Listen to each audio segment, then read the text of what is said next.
Les roses forment sur le mur une tapisserie de ciel et d'épines, une ramification de rêves et de ronces, un rideau de fleurs et d'amertume. Elles sont le croisement de la beauté et de l'austérité, de la caresse et de la brûlure, du baiser et de la gifle. Les pétales de cette plante de prestige s'allient à merveille, avec les crocs dont ces tiges sont également dotées. Et si l'on veut tumer le parfum de l'Éden, il faut prendre le risque de la morsure du loup. C'est ce qui donne tout son prix à cette futilité. Lorsque je m'approche de ces dangereuses ingénues pour y respirer l'air céleste, soit je suis récompensé par une éphémère ivresse, soit j'y laisse une goutte de mon sang. Le rosier est un firmament d'azur et de feu grimpant sur la pierre, un jardin de délicatesses accrochées au roc, une nuée d'étoiles mêlées de barbelés.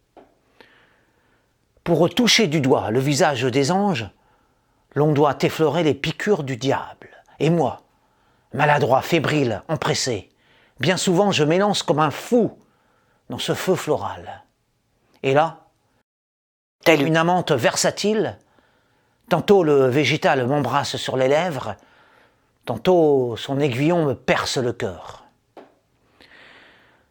À chaque fois, j'attends de cette déesse éclose le meilleur ou bien le pire.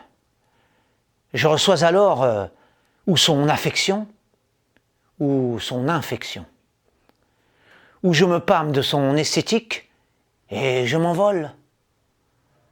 Ou elle me pique et mon index enfle.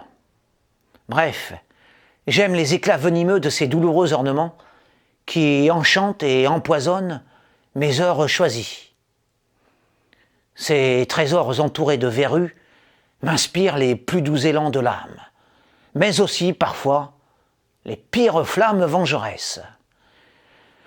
C'est pour cela que je trouve ces silencieux arbustes beaucoup plus savoureux que les bruyantes et inodores potiches féminines.